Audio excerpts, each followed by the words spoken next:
श्रीगणेशाय नमः। परमप्रमात्मने नमः। वेदपुरुषाय नमः। महालक्ष्म्यै नमः। महासरस्वत्यै नमः। श्रीगुरुचरणकमलेभ्यो नमः। वक्रतुण्डमहाकाय सूर्यकोटिसम्प्रभ निर्विघ्नं कुरु मे देव। सर्वकार्येषु सर्वदा सर्वमङ्गलमाङ्गल्ये शिवे सर्वार्थसाधिके शरण्ये त्र्यम्बिके गौरी नारायणी नमोऽस्तुते। वन्दे देवयोमापतिं सुरगुरुं वन्दे जगत्कारणं वन्दे वनगभूषणं मृगधरां वन्दे पशूनापतिं वन्दे सूर्यसकाशवहिनयनं वन्दे मुकुन्दं प्रियं वन्दे भक्तजनाश्रयं जवरदं वन्दे शिवशङ्करं। बोलिए शंकर भगवान की जय। श्री शिव महापुराण रुद्र संहिता सृष्टि खंड अथ षोडशोऽध्याय। ब्रह्मा जी की संतानों का वर्णन तथा सती और शिव की महत्ता का प्रतिपादन। ब्रह्मा जी बोले, हे नारद, तदंतर मैंने शब्द आदि सूक्ष्म भूतों का स्वयं ही पंजीकरण करके उनसे स्थूल आकाश, वायु, अग्नि, जल, पृथ्वी की सृष्टि की। पर्वतों, समुद्रों, वृक्षों और कलाओं से लेकर युग पर्यंत कालों की रचना की। मुने उत्पत्ति और विनाश वाले और भी बहुत से पदार्थों का मैंने निर्माण किया, परंतु इससे मुझे संतोष नहीं हुआ। तब शाम सदाशिव का ध्यान करके मैंने साधन परायण पुरुषों की सृष्टि की। अपने दोनों नेत्रों से मरीचि को, हृदय से भृंगु को, सिर से अंगिरा को, व्यान वायु से मुनि श्रेष्ठ पुलह को, उदान वायु से पुलस्त्य को, समान वायु से वशिष्ठ को, अपान से क्रतु को, दोनों कानों से अत्रि को, प्राण वायु से दक्ष को, गोद से आप को तथा छाया से कर्दम मुनि को उत्पन्न किया और संकल्प से समस्त साधनों के साधन रूप धर्म को उत्पन्न किया। हे मुनि श्रेष्ठ, इस प्रकार महादेव जी की कृपा से इन उत्तम साधनों की सृष्टि करके मैंने अपने आप को कृतार्थ समझा। तत्पश्चात संकल्प से उत्पन्न हुआ धर्म मेरी आज्ञा से मानव स्वरूप धारण करके उत्तम साधकों के द्वारा आगे परिवर्तित हुआ। हे मुने, इसके बाद मैंने अपने विभिन्न अंगों से देवता, असुर आदि असंख्य पुत्रों की सृष्टि की और उन्हें भिन्न भिन्न शरीर प्रदान किया। हे मुने, तदंतर अंतर्यामी भगवान शंकर की प्रेरणा से अपने शरीर को दो भागों में विभक्त करके मैंने दो रूपों वाला हो गया। हे नारद, आधे शरीर से मैं स्त्री हो गया और आधे से पुरुष। इस पुरुष से उस स्त्री के गर्भ से सर्व साधन समर्थ उत्तम जोड़ों को उत्पन्न किया। उस जोड़े में जो पुरुष था वही स्वयं भुव मनु के नाम से प्रसिद्ध हुआ। स्वयं भुव मनु उच्च कोटि के साधक हुए तथा जो स्त्री थी वह सतरूपा कहलाई। वह योगिनी एवं तपस्विनी हुई। हे तात, मनु ने विवाहिक विधि से अत्यंत सुंदरी सतरूपा का पाणी ग्रहण किया और उससे भी मैथुन जनित सृष्टि उत्पन्न करने लगे। उन्होंने सतरूपा से प्रियव्रत और उत्तानपाद नामक दो पुत्र और 3 पुत्रियां उत्पन्न की। कन्याओं के नाम से आकृति, देवहूति और प्रसूति। मुने, आकृति का विवाह प्रजापति रुचि के साथ किया। मझली पुत्री देवहूति करदम को विवाह दी और उत्तानपाद की सबसे छोटी बहन प्रसूति प्रजापति दक्ष को दे दी। उनमें प्रसूति को संतान से समस्त चराचर जगत व्यापक है। रुचि के द्वारा आकृति के गर्भ से यज्ञ और दक्षिणा नामक स्त्री पुरुष का जोड़ा उत्पन्न हुआ। यज्ञ से दक्षिणा के गर्भ से 12 पुत्र हुए। हे मुने, करदम द्वारा देवहूति के गर्भ से बहुत सी पुत्रियां उत्पन्न हुई। दक्ष से 24 कन्याएं हुई। दक्ष ने उनमें से श्रद्धा आदि 13 कन्याओं का विवाह धर्म के साथ कर दिया।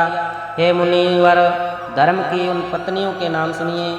श्रद्धा, लक्ष्मी, धृति, तुष्टि, पुष्टि, मेधा, क्रिया, बुद्धि, लज्जा, वसु, शांति, सिद्धि और कीर्ति, ये सब 13 है।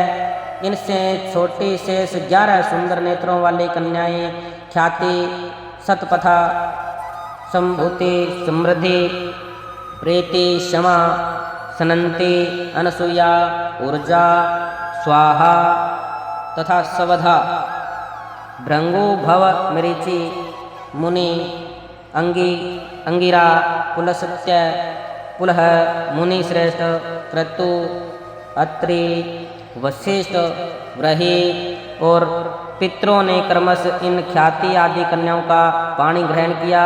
भृंगु आदि मुनि श्रेष्ठ साधक है, इनकी संतानों से समस्त त्रिलोक्य भरा हुआ है। इस प्रकार अंबिका पति महादेव जी की आज्ञा से प्राणियों के अपने पूर्व कर्मों के अनुसार असंख्य श्रेष्ठ द्विज उत्पन्न हुए। कल्प भेद से दक्ष की 7 कन्याएं बताई गई है। दक्ष ने उनमें से 10 कन्याएं धर्म को, 27 कन्याएं चंद्रमा को और 13 कन्याएं कश्यप को विधि पूर्वक प्रदान कर दी। हे नारद, उन्होंने 4 कन्याओं का विवाह श्रेष्ठ रूप वाले ताक्षर्य के साथ कर दिया। उन्होंने भृंगु, अंगिरा और कृशाश्व को 2-2 कन्याएं अर्पित की। उन स्त्रियों तथा पुरुषों से बहुत सी चराचर सृष्टि हुई।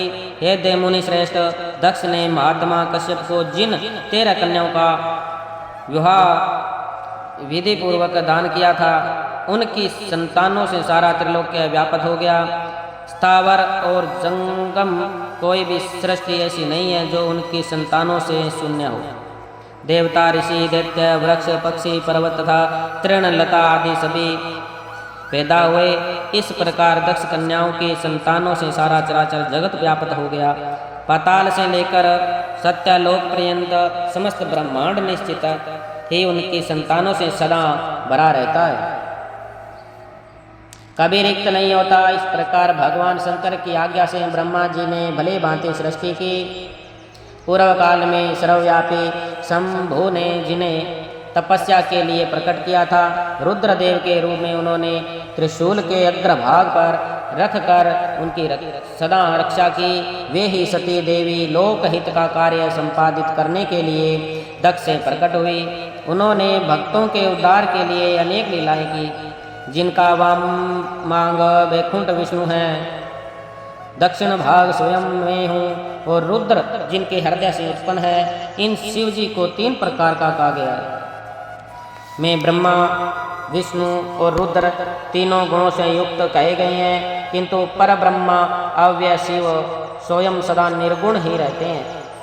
विष्णु सत्व गुण में रजोगुण और रुद्र तमोगुण वाले कहे गए हैं। लोकाचार में ऐसा व्यवहार नामक के कारण किया जाता है किंतु वस्तुतः इससे सर्वथा भिन्न है। विष्णु अनंतकरण से तमोगुण और 12 से सत्व गुण से युक्त माने गए हैं। रुद्र अनंतकरण से सत्व गुण और 12 से तमोगुण वाले हैं। और हे मुने, मैं सर्वथा रजोगुण वाला ही हूँ। ऐसे ही सुरा देवी रजोगुणी है, वे सती देवी सत्वा रूपा है और लक्ष्मी तमोमयी है। इस प्रकार पराम्बा को भी 3 रूपों वाली जानना चाहिए। इस प्रकार देवी शिवा ही सती होकर भगवान शंकर से ब्याही गई, किंतु पिता के यज्ञ में पति के अपमान के कारण जिन्होंने अपने शरीर को त्याग दिया और फिर उसे ग्रहण नहीं किया, वे अपने परम पद को प्राप्त हो गई। तत्पश्चात देवताओं की प्रार्थना से वे ही शिव पार्वती रूप से प्रकट हुई और बड़ी भारी तपस्या करके उन्होंने पुनः भगवान शिव को प्राप्त किया। हे मुनीश्वर, इस जगत में उनके अनेक नाम प्रसिद्ध हुए। उनके कालिका, चंडिका, भद्रा, चामुंडा, विद्या, जया, जयंती, भद्रकाली, दुर्गा भगवती, कामाख्या, कामदा, अम्बा, मृडानी और सर्वमंगला आदि अनेक नामों से जो भोग और मोक्ष देने वाले हैं। ये नाम उनके गुण और कर्मों के अनुसार है। उनमें भी पार्वती नाम प्रधान है। इस प्रकार गुणमयी तीनों देवियों और गुणमय तीनों देवताओं ने मिलकर सृष्टि के उत्तम कार्यों को निष्पन्न किया। मुनि श्रेष्ठ, इस प्रकार मैंने आपसे सृष्टि क्रम का वर्णन किया है। ब्रह्मांड का यह सारा भाग भगवान शिव की आज्ञा से मेरे द्वारा रचा गया है। भगवान शिव को परम ब्रह्म कहा गया है। मैं विष्णु और रुद्र ये तीनों देवता गुण भेद से उन्हीं के रूप में हैं। निर्गुण तथा सगुण रूप वाले वे सर्वत्र परमात्मा मनोरम शिवलोक में शिवा के साथ स्वच्छद विहार करते हैं। उनके पूर्णावतार रुद्र ही साक्षात शिव कहे गए हैं। उन्हीं पंचमुखी शिव ने कैलाश पर अपना रमणीक भवन बना रखा है। प्रलय काल में ब्रह्मांड का नाश होने पर भी उसका नाश कभी नहीं होता। बोले शंकर भगवान की जय। इस प्रकार श्री शिव महापुराण के अंतर्गत द्वितीय रुद्र संहिता के प्रथम खंड में सृष्टि उपक्रम में सृष्टि वर्णन नामक 16वां अध्याय पूर्ण हुआ। ओम नमः शिवाय, ओम नमः शिवाय, हर हर भोले नमः शिवाय। जटाधराय शिव जटाधराय, हर हर भोले नमः शिवाय। नमः शिवाय, ओम नमः शिवाय, हर हर भोले नमः शिवाय। बोलिए शंकर भगवान की जय। पार्वती पतये हर हर हर महादेव शंभो। काशी विश्वनाथ महाराज की जय।